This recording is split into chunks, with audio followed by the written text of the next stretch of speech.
بسم الله الرحمن الرحيم. اللهم صل وسلم وبارك على سيدنا محمد وعلى اله وصحبه اجمعين. ازيكم حبايبي؟ عاملين ايه؟ وحشتوني كتير كتير كتير. النهارده بقى هنعمل طبخه كده ترم العظم شويه. باميه باللحمه ورز بالشعريه وشويه بدنجان مخلل بطريقه سهله وبسيطه. ان شاء الله هتعجبكم. بس قبل ما نبدا يا ريت تشتركوا لي في القناه وتحطوا اللايك وتفعلوا الجرس عشان يوصل لكم مني كل جديد. ما تنسوش يا جماعه المتابعه على الفيسبوك، على التيك توك، على الانستجرام. ويلا نسمي الله ونبدا بطريقه التحضير. معانا حله على النار فيها حوالي لتر ميه كده بتغلي، ومعايا لحمه الكميه اللي انت عايزاها. بنزل فيها باللحمه. انا بحب دايما اسلق اللحمه، مش بسلقها بقى سلق يعني يعني ربع سوا كده. بخليها تنزل البهاريز بتاعتها في قلب الميه دي. بنعمل شوربه خفيفه كده من غير بصله، بتوابل بسيطه كده هوريها لكم، وبعد كده بننزل بيها على البصله. هوريكم ازاي دلوقتي. الطريقه دي يا جماعه انا بعتمدها في كل الطبيخ بتاعي. نزلنا باللحمه اهوت. هخليها تغلي. حطينا لحد ما تغلي. معايا طاسه على النار بقى نعمل بدنجان المخلل. نزلت بيها بحبة زيت. انا معايا البدنجان بتاعي طويل شوية وكبير، قسمته على 2.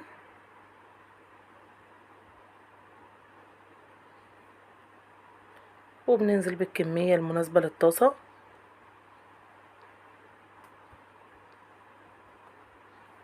بالشكل دوت كده، وبغطيها وبوطي النار. هنا كانت غليت معايا اهوت. بنطلع الريم.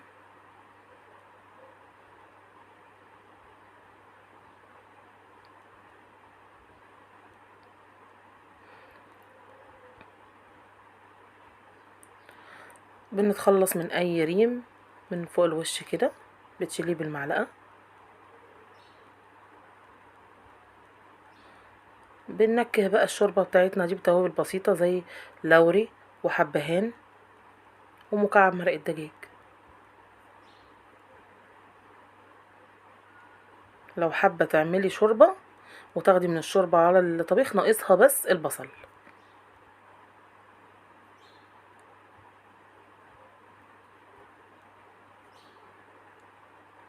اهو.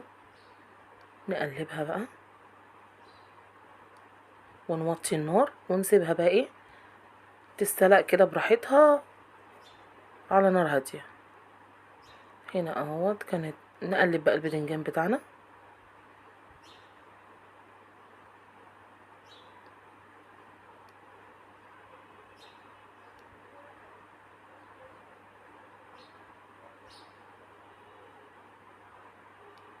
بالشكل دوت كده.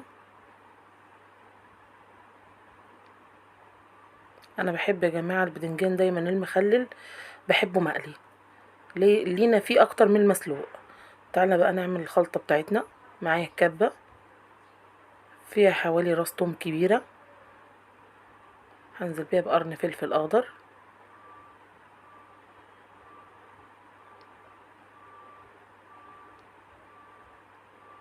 ونفرمهم فرم ناعم. دي التومه بتاعه الباميه. هفضيها في طبق.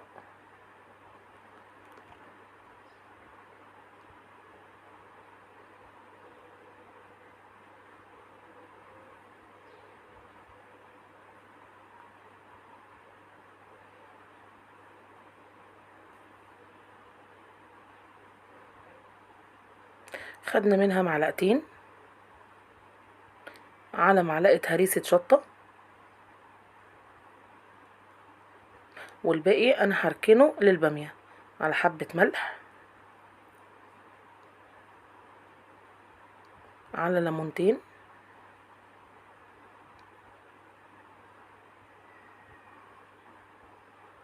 اهو. احلى دقه ممكن تعمليها للبدنجان المخلل بالطريقه دي. طبعا البدنجان المخلل بيحب الليمون.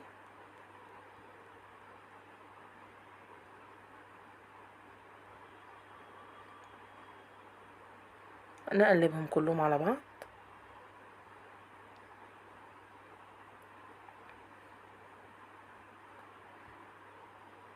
حبة خل،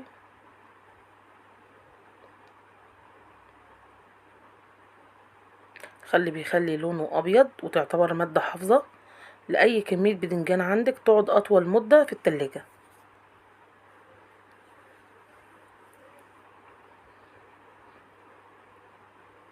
هنا اهوت كنطرة معانا واستوى، نبتدي نطلعه.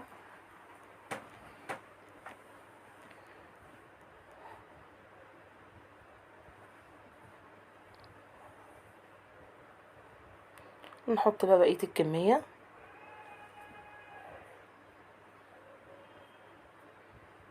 ونكمل على هذا الوضع برضو. نيجي بقى هنا نعمل ايه؟ البامية. معايا حلة فيها حوالي معلقتين سمنة،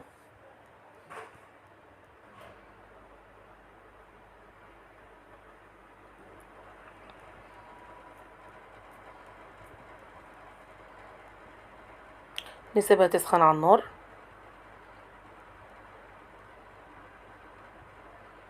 بالشكل دوت كده. ودول حوالي بصلتين وسط مفرومين، حابة تخرطيهم خرطيهم، بس انا بعتمد ان الكبة دي ايدي ورجلي يا جماعة في المطبخ. كل فيديو هقول لكم نفس الكلام.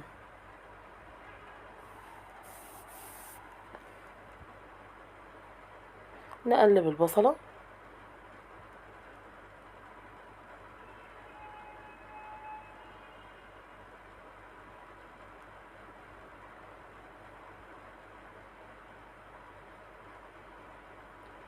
اهي لحد ما لونها هيبقى بامبي كده، نفس اللون اللي انتوا شايفينه. معايا بقى اهيت كانت داخله في السوا، طفيت النار وهاخدها زي ما انتوا شايفين كده وانزلها.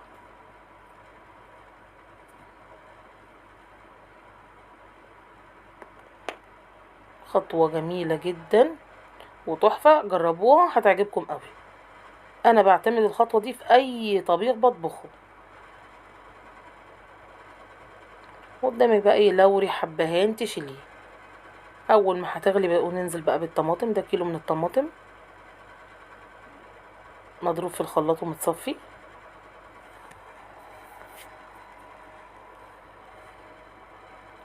اللوري تشيليه. هي اول ما الميه ما اول ما الطماطم هتغلي هتلاقي كل التوابل دي طلعت فوق الوش. شلت اللوري خلاص، خدنا الريحه منه، مش محتاجينه في حاجه. قلبناها كده.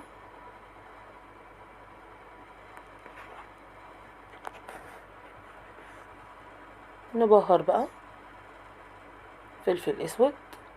ما بنحطش ملح يا جماعه غير في اخر خطوه خالص. ومكعب مرقه برضو بيديله طعم وتعسيله كده جميله قوي. ونسيبها لحد ما تغلي ونوطي النار عليها. نعمل بقى الرز. عملناه طبعا اكتر من مره. معايا حله فيها سمنه، هنزل بكميه المكرونه الشعريه اللي انا عايزاها ونقلب لحد ما بتحمر معايا بالشكل دوت كده، تغمق كمان. وانزل بالرز بتاعي مغسول ومتصفي،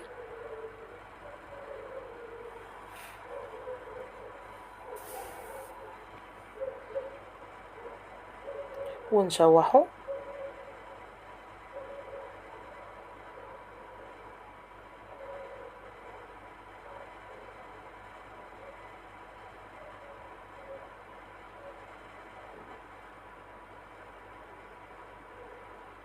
شوحيه كويس في قلب السمنه كده بالمكرونه الشعريه بكله، بيدي طعم جميل قوي. نملحه كمان.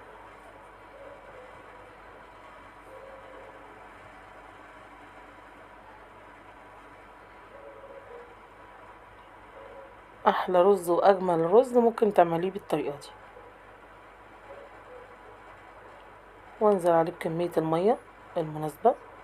كوباية الرز عليها كوباية مية، نفس هي كوباية، هو ده المعيار المظبوط بتاع الرز. انا دول 4 كوبايات من الرز عليهم 4 كوبايات من المية، بيطلع مظبوط معايا جدا جدا وطعمه تحفة يا جماعة. نقلبه بقى لحد ما يتشرب معانا بالشكل دوت.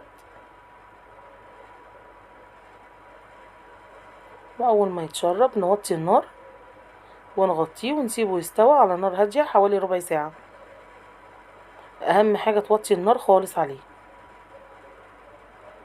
هنا بقى هي تتسبك معايا.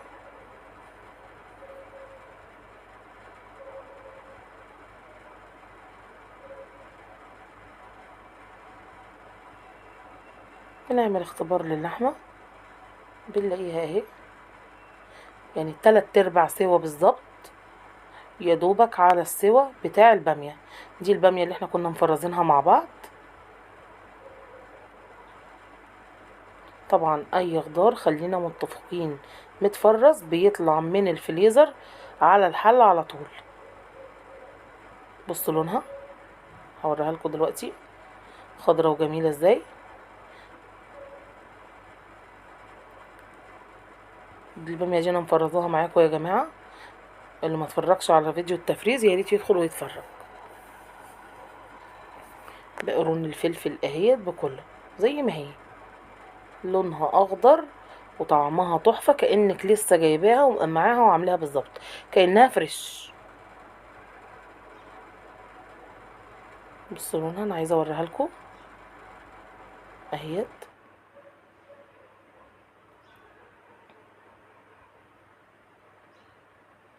نسيبها تغلي غلوتين كده على النار وتفك معايا. البدنجان بقى بتاعي اهوت كله بالدقة اللي احنا عاملينها ونحشيه. بنفتح كده ونحشي. طبعا البامية بتحب البدنجان المخلل قوي. اسرع طريقة لتخليل البدنجان بالشكل دوت، انا بالنسبة لي الطريقة المحببة بصراحة لقلبي.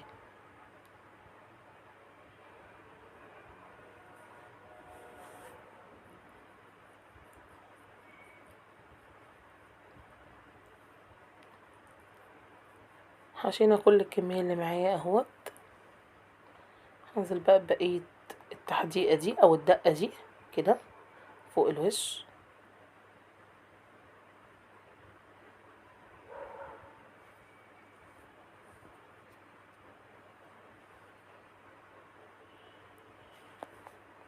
مع ليمونتين كده،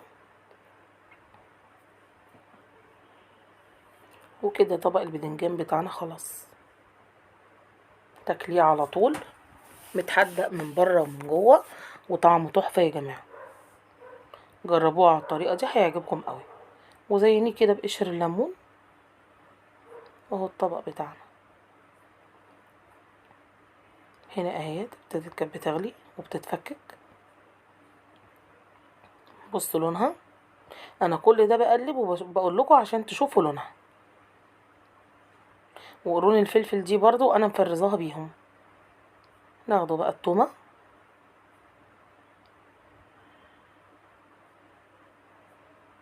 التومه دي خدنا جزء منها للبدنجان والجزء التاني للباميه.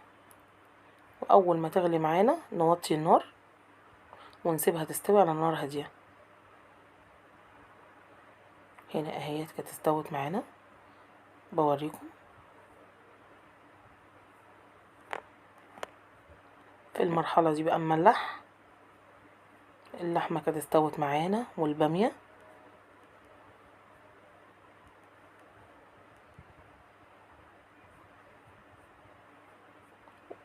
ونطفي، نيجي نغرب بقى طبقنا. بصوا اللون، بصوا خضرة ازاي ومتسبكه، وبطريقه سهله وبسيطه وجميله هتعمليها. جربيها على الطريقه دي هتعجبك قوي.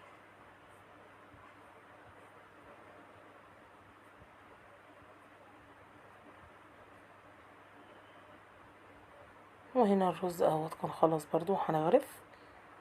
بصوا بوريكم فرفر ازاي ومستوي وطعمه تحفة ومظبوط جدا.